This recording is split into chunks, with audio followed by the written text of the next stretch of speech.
Oi, pessoal! Tudo bem? Eu sou a professora Mariana e hoje eu vou tratar com vocês sobre os direitos humanos e a Constituição.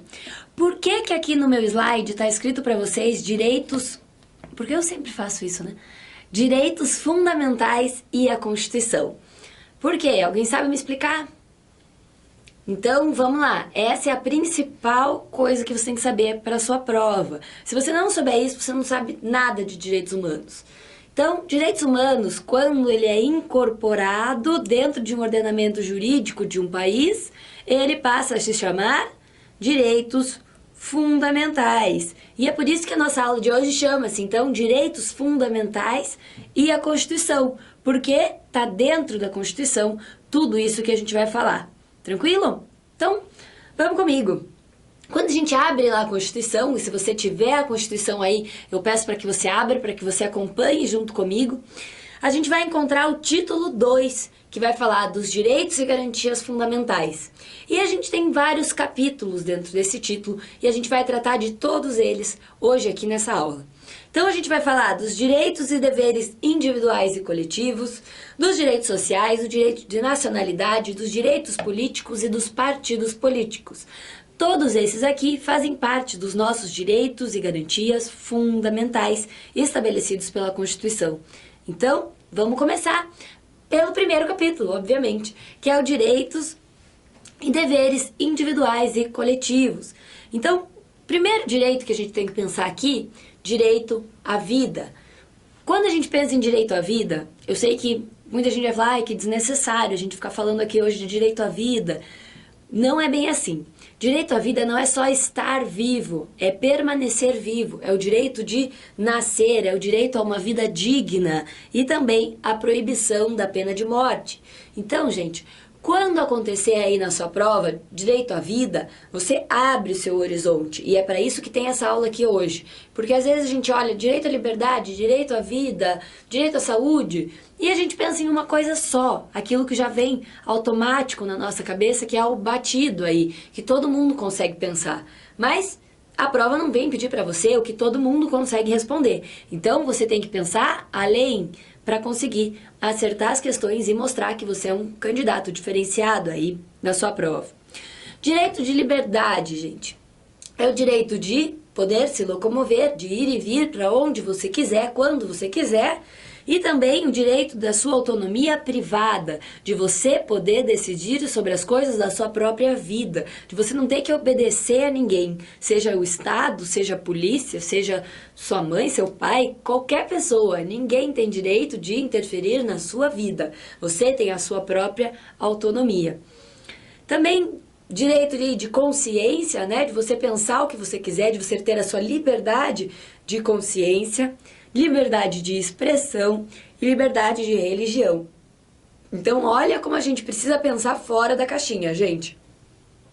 Quando a gente pensa em liberdade, normalmente vem na cabeça da gente o habeas corpus, ir e vir, locomoção. Mas pode ser liberdade de religião, liberdade de expressão, de consciência, tantas outras coisas. Isso pode aparecer na sua prova. Direito à igualdade, à isonomia. E aí eu quero que vocês me respondam qual é a diferença de igualdade para isonomia. Alguém sabe me dizer? Fala pra mim, não tem problema que você está em casa que vai parecer um maluco falando sozinho. Eu quero saber se você sabe. Então, gente, igualdade é dar a todos a mesma coisa, as mesmas condições, as mesmas oportunidades, dependendo aí de cada caso, né? Mas a isonomia é quando você dá coisas diferentes para pessoas diferentes se tornarem iguais às outras. Por exemplo, você ter o cão-guia dentro de um estabelecimento que proíbe cachorro, que proíbe animal de estimação, simplesmente porque esse cão-guia está acompanhando uma pessoa que tem deficiência visual. Então essa pessoa, ela é diferente dos outros. Para torná-la ela igual, a gente tem que fazer uma lei diferente, vamos dizer assim, uma norma diferente. E aí se permite o cão-guia só para esses tipos de casos. Mas se eu, que não tenho deficiência visual, quiser levar o meu cachorro dentro daquele estabelecimento, eu não posso, porque aquele cachorro não vai servir para serem os meus olhos, assim como seria o cão-guia. Então isso é isonomia, é dar às pessoas diferentes oportunidades diferentes para que elas sejam iguais. Tranquilo? E aí a gente tem a igualdade formal e a igualdade material. A igualdade formal é aquilo que tem a forma. Então a forma é a forma da lei. É aquilo que está escrito, que está positivado. Igualdade formal é aquilo que está escrito. Igualdade material é aquilo que acontece na matéria, na vida real. Então, eu tenho igualdade de fato quando eu tenho igualdade material, que ela acontece na vida real. Então, vamos fazer aqui uma diferenciação com um exemplo, para vocês entenderem, isso ficar claro para vocês. Então, eu tenho uma lei muito bonita que fala que homens e mulheres são iguais. Mas, na prática, eu não tenho isso. Na prática, a mulher vai ganhar menos que o homem. Numa condição de trabalho igual, na mesma empresa, com os mesmos afazeres, enfim. Então, na lei, na igualdade formal, todos são iguais. Homens e mulheres são iguais, na igualdade formal. Mas na igualdade material, naquilo que acontece de fato, isso não é bem assim. Então, eu tenho igualdade formal, mas não tenho igualdade material. Ok? E a igualdade, então, ela limita o legislador, limita também a autoridade pública e os particulares. Por quê? Porque se baseando numa igualdade, ninguém pode ser discriminado, deixado de lado, ser rejeitado, eliminado, qualquer palavra aí que vocês consigam pensar. Então, tudo isso para limitar os outros, porque nós todos somos iguais e não pode ocorrer essa violação ao direito à igualdade. E existe, então, uma discriminação que a gente chama de discriminação positiva. Eu não gosto do nome, porque a palavra discriminação já te remete a uma coisa ruim. Eu acho que não existe uma discriminação positiva. Mas, para sua prova, você tem que saber o que a doutrina entende por discriminação positiva. Discriminação positiva, o melhor exemplo que a gente tem são as cotas.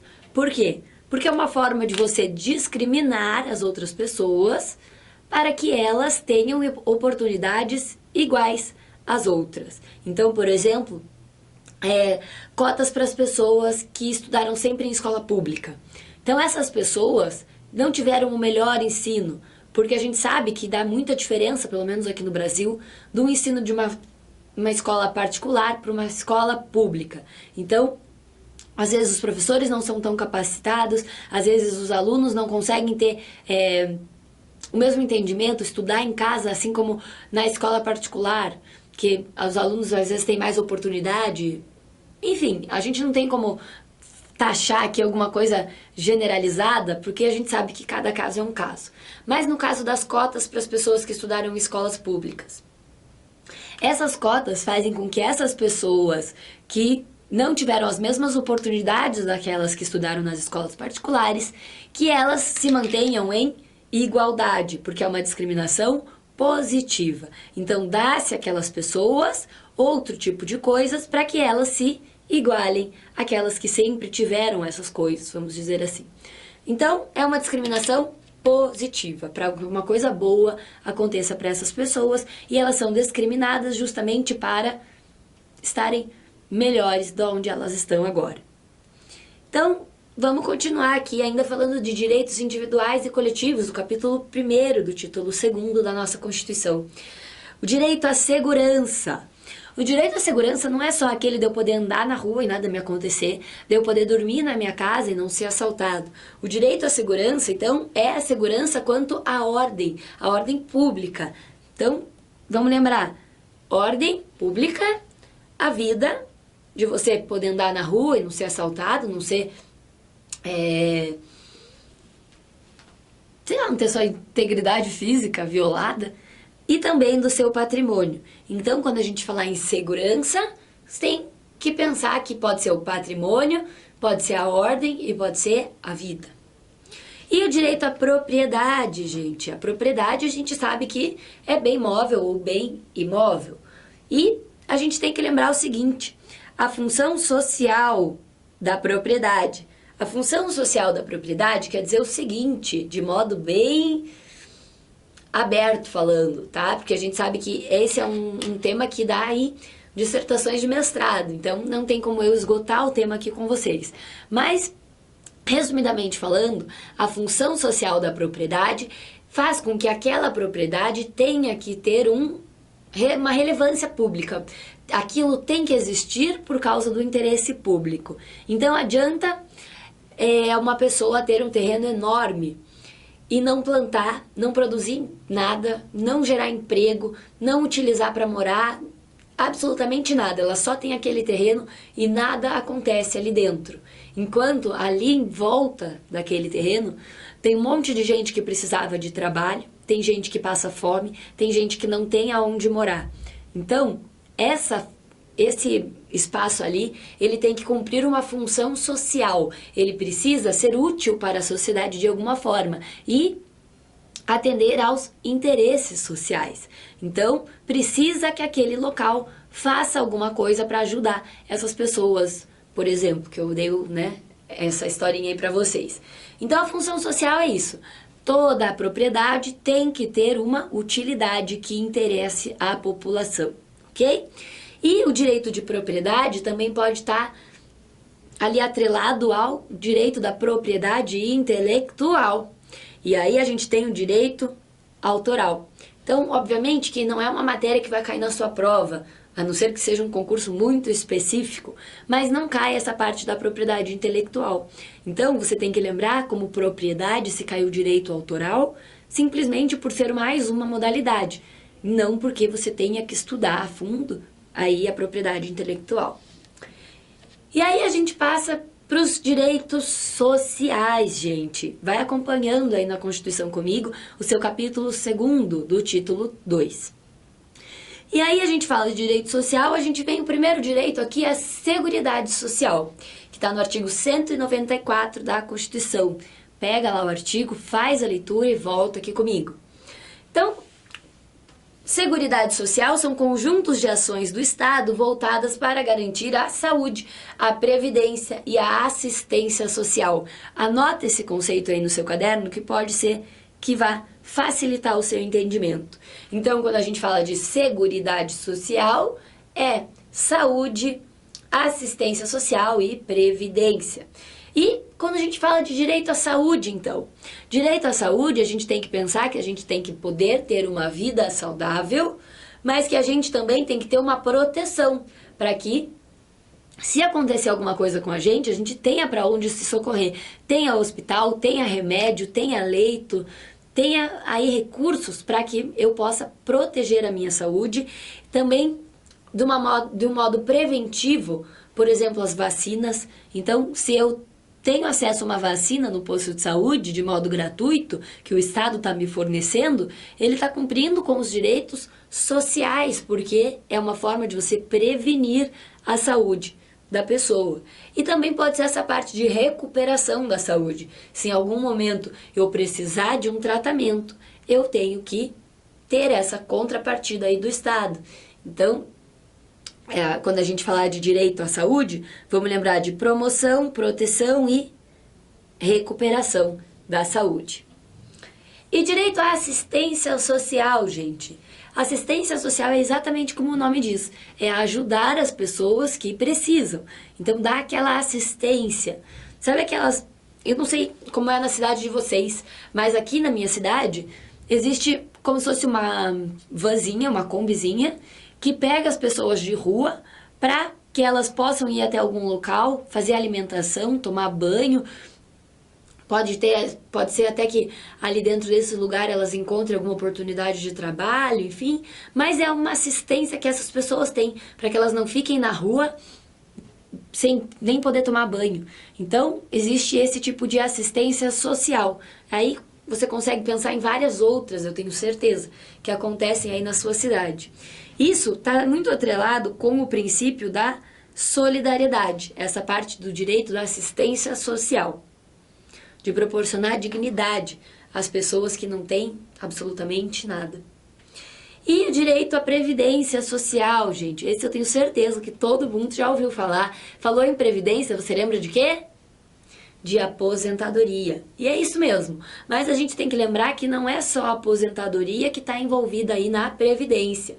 Então, a Previdência, ela assegura meios indispensáveis de subsistência. Pode ser que a pessoa tenha uma incapacidade, ou então e ela precise de um auxílio-doença. Pode ser que a pessoa seja aposentada mesmo por incapacidade laboral, por idade avançada, por tempo de serviço. Pode ser que a pessoa consiga um auxílio aí por estar desempregada, que é o auxílio-desemprego.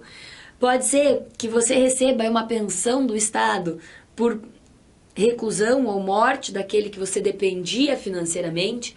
Então, quando falar de previdência social, não fica pensando só naquela aposentadoria por idade, porque eu sei que já vem na sua cabeça alguém bem velhinho que está aposentado aí, que não está mais trabalhando, porque não pode mais trabalhar em razão da sua idade.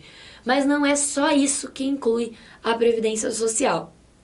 Então, não vai cair essa parte de direito previdenciário na sua prova, na área pelo menos dos direitos humanos, para você falar disso, mas você tem que saber que o direito à previdência social é uma forma de direitos humanos. E direito à educação, então, a gente tem quando a gente fala de direitos sociais. Direito à educação é um direito de todos, e a gente tem que lembrar que é um direito das crianças, dos adolescentes terem o acesso à escola, mas também é um dever do Estado e da família fazer com que as crianças frequentem a escola. Então é um dever da família fazer com que os filhos estejam matriculados na escola, estejam frequentando a escola e obtendo conhecimento. O ensino, na verdade, ele é uma forma de inclusão social. Então é onde a pessoa consegue aprender a conviver em sociedade, aprende o que é cidadania, a se portar, a se colocar dentro da sociedade, daquela comunidade onde ela vive, e também é uma forma de preparação dessa pessoa para o mercado de trabalho. Então, a escola ela é muito mais do que um lugar onde as pessoas aprendem conteúdos programáticos. Vai muito além, é uma ferramenta de inclusão social. Então, toda vez que a gente falar de direito à educação, não é só de ir para a escola, é de ter a escola, de poder passar de ano, porque não adianta eu estar na 4ª série e eu sou aprovada e na minha escola não tem a 5ª série. Então, eu vou ficar estacionada até que um dia façam a 5ª série ou eu vou parar os meus estudos porque não tem professor para dar aula na 5ª série, ali na escola do meu bairro, por exemplo. Não. Então, é um direito de você ir para a escola, de você permanecer na escola, de você avançar e você conseguir aí realmente a sua capacitação profissional. E em terceiro, a gente tem como direito social o direito à cultura. Sim, gente, a gente não pode só pensar ali nessas coisinhas básicas, direito à vida, igualdade, liberdade, saúde, educação. A gente tem direito à cultura, e tanto de receber cultura quanto de produzir cultura. Então, a manifestação popular, a gente tem os exemplos aqui no Brasil, a cultura afro-brasileira, a cultura indígena, e também o direito à fixação de datas comemorativas em razão de datas culturais, fenômenos culturais. E a gente tem também direito ao desporto e ao lazer. Toda vez que vier na sua prova aí desporto, eu sei que é uma palavra estranha, mas eu quero que você lembre que desporto vai ser a mesma coisa aqui que esporte. Então é o direito ao esporte e ao lazer, que a gente sabe da importância do esporte, tanto para a saúde, quanto para tirar os jovens das drogas, quanto para desenvolver a pessoa aí para ter um objetivo de vida, para aprender disciplina, a comprometimento, etc. Então isso é muito importante, isso é considerado um direito fundamental pela nossa Constituição Federal. Então, também a gente tem aqui, educação através do esporte, o esporte como algo que traga bem-estar, saúde e lazer para as pessoas. E a gente tem também a justiça desportiva, que é aquela justiça que não integra o Poder Judiciário, que vai julgar as competições esportivas, ok? Direito à liberdade de comunicação social, gente. Direito à liberdade de comunicação. Então, liberdade, lembra que a gente já falou? Direito à liberdade é um direito amplo, a gente consegue pensar várias coisas, mas aqui nos direitos sociais a gente vem com o direito de liberdade à comunicação, porque essa comunicação ela pode se manifestar de várias formas.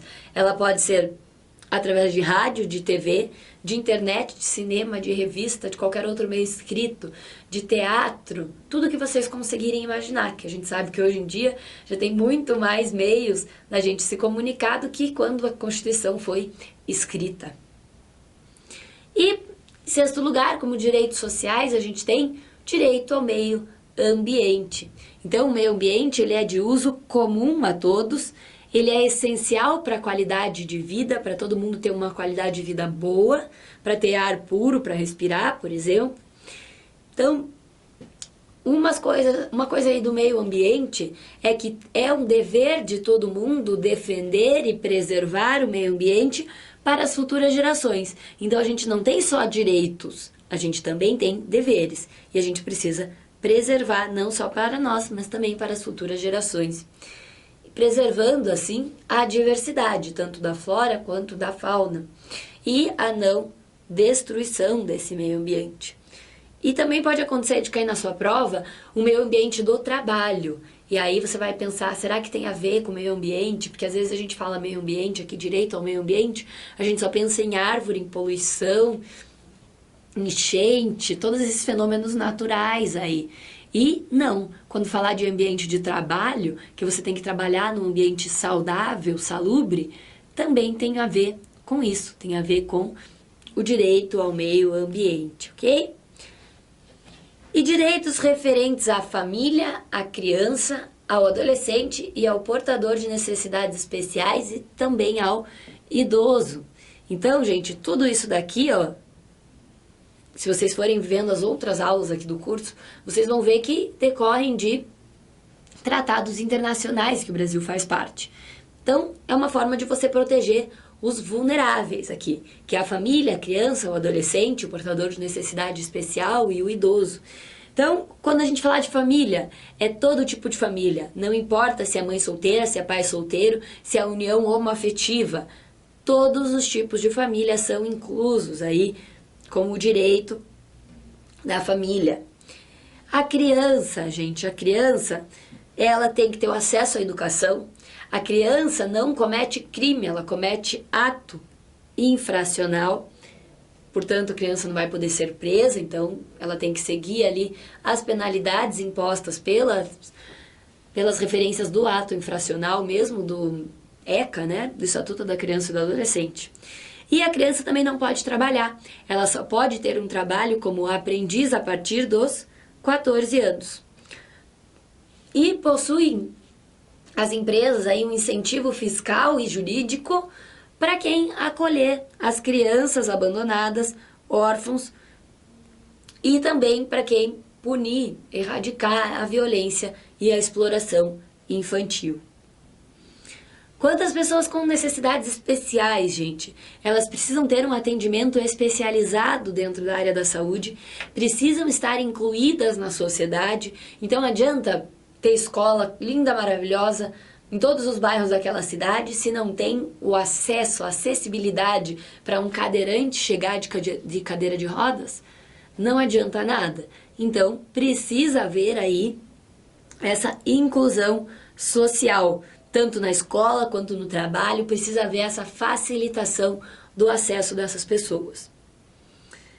E aí, quando a gente fala em acesso, a gente tem que lembrar que é prédio, que é transporte coletivo, que é calçada, é uma gama enorme de coisas que a gente tem que parar para pensar, de que será que uma pessoa com deficiência visual teria o mesmo acesso que eu tenho, um cadeirante, ou qualquer outra pessoa com necessidade especial? E quanto aos idosos, então, a gente tem que garantir a participação deles na vida comunitária. Não é porque a pessoa está aposentada que ela não tem mais voz, que ela não pode contribuir com nada. Muito pelo contrário, eles têm muito mais experiência, tem que deixar eles participarem para ajudar a gente, para mostrarem para a gente o que eles já fizeram no passado que deu errado e como que eles acham que pode fazer dar certo agora, ou o que eles fizeram e deu certo também. Então, tem que ter o amparo familiar aos idosos, não abandoná-los, e gratuidade do transporte coletivo para incentivar que eles continuem aí se locomovendo, fazendo as coisas sozinhos.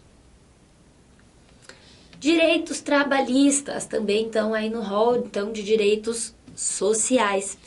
E os direitos trabalhistas, eu quero que vocês lembrem lá do direito trabalhista, que eu não sei se está no teu edital ou não, mas provavelmente você deve ter alguma noção sobre o direito trabalhista, que é o direito do trabalho, é tudo aquilo que a CLT traz para nós. Mas eu não tenho tempo de falar tudo isso com vocês aqui. Então, eu trouxe aqui alguns conceitos: trabalhador urbano, trabalhador rural, trabalhador doméstico, liberdade sindical, direito de greve, para que vocês consigam, então, vislumbrar um pouquinho em casa, faz a leitura, e se cair direitos trabalhistas na sua prova, com certeza você vai ter que falar sobre isso, mas não vai cair nada específico sobre direito do trabalho na parte de direitos humanos. Então não sou eu que vou tratar disso com vocês. E aí a gente passa para o próximo capítulo, que vai falar sobre direito de nacionalidade. Essa é uma parte bastante cobrada aí nas provas, eu não sei porquê, mas as pessoas que fazem as provas, elas gostam muito dessa parte. É bastante delicada, porque tem muito detalhe, mas nada que você precise se apavorar e precise pensar, ai meu Deus, eu nunca vou decorar, eu não vou saber. É tranquilo, gente, só que precisa fazer um esforcinho. Anota aí num post-it, cola numa parede que você vai ver, cola no banheiro, na sua escrivaninha, na hora que você for olhar o seu despertador, o lugar ali onde você olhe com facilidade. E tenta fazer uma leitura ali constante, pelo menos uma vez por semana, uma vez por mês, não sei quanto tempo falta aí para sua prova, mas para que aquilo vá grudando no seu subconsciente. E aí, direito de nacionalidade, a gente tem que pensar o quê, primeiro? O que é nacionalidade? É um vínculo jurídico, político, que une o indivíduo ao Estado. Então, a gente só é unido ao Estado, a gente é natural do Brasil, aqui, por exemplo, porque a gente tem um vínculo jurídico com esse país. Opa, apertei aqui sem querer. E aí a gente pode ter nacionalidade primária e nacionalidade secundária. A nacionalidade primária é aquela adquirida com o nascimento. E a naturalidade secundária é aquela adquirida aí ao longo do tempo por vontade do indivíduo e consentimento daquele outro estado. Então é a naturalização. Então se cair na sua prova o seguinte, a nacionalidade secundária é a mesma coisa do que naturalização? Verdadeiro, ok? E quem que é o estrangeiro, então, para nós, falando aqui de direito de nacionalidade? O estrangeiro é aquele que é vinculado ao país estrangeiro, a outro país que não seja aquele seu, aquele onde ele está. O apátrida é aquele que não tem vínculo jurídico-político com país nenhum. Então, ele pode ter perdido a nacionalidade ou ele nasceu sem nacionalidade, ok? Se vocês quiserem ver um pouquinho mais sobre isso, até a título de curiosidade, eu gosto muito desse assunto, pessoalmente falando, eu coloquei no meu Facebook, que eu deixo no final aqui para vocês, um vídeo de uma apátrida que participou de uma entrevista num programa de televisão. E aí ela conta que o pai dela era de um país, a mãe dela era de outro país e esses países estavam em guerra. Então essa menina não podia ser registrada em nenhum dos dois. E ela ficou sem nacionalidade. E aí depois de um tempo ela veio para o Brasil e etc. Então eu não vou contar tudo para vocês, mas se vocês tiverem essa curiosidade, ver como que é realmente na prática falando sobre isso, que existem realmente pessoas apátridas, porque a gente às vezes nem consegue imaginar, parece que é só um conceito que o direito traz e que ninguém é apátrida, né? Mas existem pessoas assim mesmo. Então, vejam como é importante até a gente assistir essas coisas, né? Pra gente ter um pouquinho mais de conhecimento e um pouco mais de empatia por essas pessoas que às vezes podem estar aqui convivendo conosco. E o polipátrida, gente? O polipátrida é aquele que tem mais de uma nacionalidade. Enquanto a apátrida não tem nada, o polipátrida tem mais de uma. E o cidadão é aquele que goza de direitos civis e políticos, que vai ser aquele que a gente chama do eleitor. E a gente precisa fazer uma diferenciação aqui entre cidadão e cidadania. Então eu vou ler aqui para vocês, que não tem como fugir, mas anota no seu caderno, ok?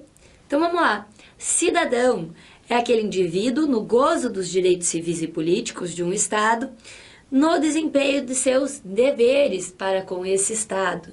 Então, você, quanto cidadão, não tem só direitos, você também tem deveres para com esse Estado. E a cidadania, gente?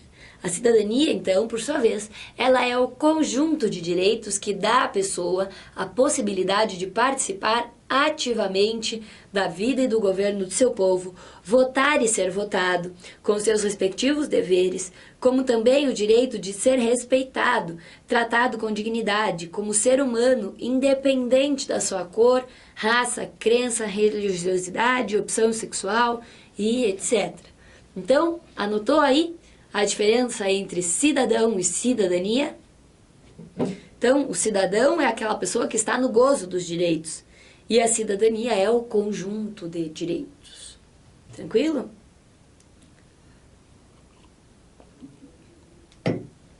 Vamos aí para a nacionalidade no Brasil. Então, aqui no Brasil, para a gente ser brasileiro, a gente tem dois critérios. O critério do ius soli e do ius loci. Então, a gente começa pelo ius loci aqui, que o loci... Opa, desculpa, eu falei errado. Eu falei a mesma coisa. Então, são dois critérios distintos. Um é o ius loci ou ius soli, ou então é o ius sanguinis, ok? Me perdoe. Então, vamos começar aqui pelo primeiro, que é o ius soli ou ius loci, que vai falar do local onde a pessoa nasceu. Então, considera-se nacional de um lugar aquela pessoa que nasceu naquele lugar. Então, quem nasce dentro do território brasileiro vai ser considerado brasileiro, a princípio. Mas a gente também tem o critério do ius sanguinis. E é bem isso que parece, gente. Ius sanguinis é o sangue. Então, a gente tem o critério do sangue, que vai falar o seguinte para nós, que é nacional de um país aquele indivíduo que nasce de pai e mãe nacionais de um determinado país. Então, se eu e o meu marido estamos trabalhando para o Brasil em outro país, a gente está em missão, e eu acabo parindo meu filho lá nesse outro país. Esse meu filho não vai ser considerado um nacional daquele outro país pelo ius soli. Ele vai ser considerado brasileiro, porque ele tem o pai e a mãe brasileiros. Então, é a consanguinidade que vai dar a nacionalidade brasileira para essa criança. E quem é, então, brasileiro nato, que nasceu no Brasil, ou então que tem a nacionalidade pelo sangue, pela consanguinidade? Gente, vamos ler aqui, ó. Nascidos no Brasil, ainda que de país estrangeiro, desde que... Opa, eu li errado aqui já. É país, não país, ó. A gente fica acostumado, né? Ler de um jeito só. Então, vamos de novo. São brasileiros natos. E aí eu quero que você acompanhe no artigo 12 da Constituição. Os nascidos no Brasil, ainda que de pais estrangeiros, desde que não estejam a serviço do seu país. E aí vai ser utilizado o ius soli. Todos aqueles que nascerem no Brasil, que os pais não estejam no país fazendo missão para aquele país da onde eles são, o filho vai ser brasileiro. Os nascidos no estrangeiro, de pai e mãe brasileiro, desde que qualquer um dos pais, né, tanto o pai ou a mãe, esteja a serviço do Brasil. E também os nascidos no estrangeiro, de pai e mãe brasileira, desde que sejam registrados em repartição brasileira competente. Opa! Eu posso não estar no exterior a serviço do Brasil, mas eu tenho que levar, eu e o meu marido brasileiros, levar o nosso filho para ser registrado em uma repartição competente, para que ele venha a ser brasileiro. Ou então, um filho de brasileiros nascido no estrangeiro que venha a residir no Brasil e opte por qualquer tempo, depois de atingida a maioridade, pela nacionalidade brasileira. Então, olha só, gente, tem várias coisas aqui pra gente pensar. Anota o conceito aí no seu caderno e vai separando, tá bom? O brasileiro, então, naturalizado, é aquele que não nasceu brasileiro, mas que ele se tornou brasileiro. Ele é aquele que, na forma da lei, adquiriu a nacionalidade brasileira. E aí existem algumas formas de acontecer isso. Primeiro é aqueles oriundos de países de língua portuguesa. Então, por exemplo, de Portugal. Se você é de Portugal, para você ser naturalizado brasileiro, você precisa residir no Brasil por no mínimo 1 ano ininterrupto e ter idoneidade moral. Para os demais estrangeiros, aqueles que não sejam provenientes de países que falem a língua portuguesa, precisa de 15 anos ininterruptos no Brasil, manifestação de vontade e ausência de condenação penal. Opa! Para os demais estrangeiros que não falem a língua portuguesa, é mais difícil. Então, olha só. Se para um é 1 ano ininterrupto, para o outro são 15 anos ininterruptos. Precisa manifestar a vontade e não pode ter condenação penal. E aí eu trago um asterisco para você, porque é muito importante, então você tem que anotar com uma caneta bem chamativa aí, para você lembrar na hora de estudar, ou na hora que você estiver revisando seu caderno, aquilo não passar desapercebido. A Constituição Federal prevê igualdade de tratamento para os brasileiros natos e naturalizados, mas existem algumas exceções. E aí eu pergunto para vocês, o estrangeiro naturalizado, ele pode votar? O estrangeiro que por naturalização virou brasileiro, ele vai poder votar dentro aqui do nosso território? Sim ou não? Sim ou não? Eu quero que você fale alto, que você acorde todo mundo aí na tua casa se tiver alguém dormindo. Sim. Vamos ver. A resposta certa é sim. Quem possuir a nacionalidade brasileira passa a usufruir dos mesmos direitos políticos dos brasileiros natos, adquirindo também a possibilidade de ser votado, respeitando os requisitos de cada cargo. Então, além da pessoa poder votar, ela pode ser eleita, elegida, mas, gente, precisa cumprir os requisitos de cada cargo. Por exemplo, presidente da República tem que ser só brasileiro nato. Então, vamos ver aqui, ó. Quais são os cargos privativos dos brasileiros natos? O presidente da República e o vice-presidente da República, o presidente da Câmara dos Deputados, presidente do Senado, ministro do Supremo Tribunal Federal. Para você exercer a carreira diplomática, você tem que ser brasileiro nato. Para você ser oficial das Forças Armadas, a mesma coisa, e ministro da Defesa também. Então, vamos falar um pouquinho aqui de extradição agora.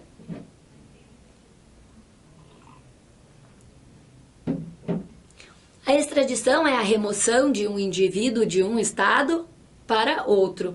Então, um estado vai pedir para que o outro estado devolva aquela pessoa. Então, pode ser extraditado todos os estrangeiros e brasileiros naturalizados. Eu disse brasileiro naturalizado, com comprovado envolvimento em tráfico de drogas e entorpecentes ou crime comum. Então, anota no seu caderno. Pode ser extraditado estrangeiro, brasileiro naturalizado, e aí você abre ali um colchete e coloca que esteja envolvido em tráfico de drogas ou crime comum. Tranquilo? E aí, eu quero que vocês anotem 2 coisas com a caneta lá chamativa. Brasileiro nato não pode ser extraditado. Brasileiro nato não pode ser extraditado. E no caso dos brasileiros naturalizados que cometeram o crime comum, esse crime tem que ter ocorrido antes da naturalização, para ele poder ser extraditado. Tranquilo? Isso aqui é bastante objeto de prova. Então, eu, se fosse você, anotava aí no seu caderno e tentava memorizar da melhor maneira que você conseguir. E aí eu quero saber o seguinte: o brasileiro, ele pode perder a nacionalidade? Pode, por naturalização. Então, existem alguns casos que não acontece a perda da nacionalidade, mas pode acontecer sim. Então, se tiver na tua prova o brasileiro pode perder a nacionalidade? Pode, tá? Então, às vezes a gente pensa tanta coisa na hora que tá ali fazendo a prova e aí vai marcar que isso tá errado, porque a gente sabe quando que ele perde, mas se tiver só ele pode perder a nacionalidade. E aí, então, a gente pode perder a nacionalidade brasileira por uma naturalização. Quando tiver sido também, cancelada a naturalização por sentença judicial, ou no caso de prática de ato nocivo ao país ou aquisição de outra nacionalidade. Então, peraí, vamos por partes. No meu exemplo aqui, o brasileiro que vai perder a nacionalidade, ele vai perder por outra nacionalidade, ok? Porque ele adquiriu outra nacionalidade e aquele país da onde ele adquiriu essa outra nacionalidade não reconhece a nacionalidade brasileira. Então, ele deixa de ser brasileiro para ser de outra nacionalidade, porque ele vai ser naturalizado. Mas também aquelas pessoas que são naturalizadas brasileiras, elas podem perder essa nacionalidade brasileira por cancelamento da naturalização por sentença judicial, ou então quando elas praticarem ato nocivo ao país, praticar esse crime. E o brasileiro, ele não vai perder a nacionalidade dele quando ele se naturalizar de outro país, quando? Então, não acarreta a perda da nacionalidade brasileira. Quando? O outro lugar reconheça a nacionalidade originária. Então, anota no seu caderno. Reconhecimento de nacionalidade originária por lei estrangeira. E, em segundo lugar, a imposição da naturalização por lei estrangeira ao brasileiro que reside no estrangeiro como condição de permanência para em seu território ou para exercício dos direitos civis. Aqui, então, não há o que se falar em ato de vontade do brasileiro, mas de imposição invencível. E aqui a gente pensa bem claramente em qual país? Nos Estados Unidos, é o melhor exemplo que a gente tem aqui. Por quê? Porque para ficar lá para sempre, vamos dizer assim, para morar lá, você tem que ter um visto de trabalho, de permanência, precisa estar legal, senão você é deportado. Então, para você estar lá, você tem que ter o green card. Você ter o green card é uma imposição, você não se torna natural, não quer o green card por você mesmo. Então, é preciso ter o green card, é uma imposição invencível. Mas eu não perco a brasileira, porque aquele país me obriga a ter a dele também. É uma imposição da naturalização, ok? Para que a pessoa possa viver lá, possa exercer os atos da vida civil, trabalhar, constituir família, etc. E casos de dupla nacionalidade, então. Tenho duas nacionalidades. A perda da nacionalidade brasileira somente ocorrerá em caso de vontade formalmente manifestada pelo indivíduo. Então, quando ele não quiser mais ter a brasileira, ele tem que manifestar. Em suma, aqui, ao tornar-se cidadão estrangeiro por processo de naturalização, o brasileiro não perde automaticamente a cidadania brasileira, mas sim passa a ter dupla cidadania, quando aquela lei daquele país reconhecer a nacionalidade brasileira também. Então, você vai ter a brasileira por nascimento e a estrangeira por naturalização. E aí você vai ter duas nacionalidades. E aí a gente vai para um outro capítulo ali da Constituição. Lembra que eu falei com vocês que a gente ia falar do título 2, todos aqueles capítulos que estão ali. E aí a gente passa, então, do direito de nacionalidade para o direito político. O que então é um direito político? São prerrogativas inerentes à participação popular no poder. E aí você tem que lembrar daquela frase famosa, né? Todo poder emana do povo. E a gente tem direitos políticos positivos e negativos. Então, o direito político positivo é o sufrágio, ativo e passivo. É votar e poder ser votado. mais essa integração com os sistemas eleitorais e também o devido processo legal. Mas a gente tem, em contrapartida, os direitos políticos, negativos. E caiu minha caneta aqui, peraí. Pronto, desculpa. Então, os direitos políticos negativos vão ser aí a perda e ou então a suspensão desses direitos, também a inelegibilidade. Vamos ver isso daí com calma, o que é cada uma das coisas. Condições de elegibilidade. E se eu errar essa palavra, você, por favor, não fica rindo da minha cara, porque se você falar várias vezes essa palavra é que nem um trava-língua, gente. Então, me ajudem aqui, vamos lá. Abre o seu artigo 14, parágrafo 3º da Constituição e faz a leitura. Volta aqui comigo.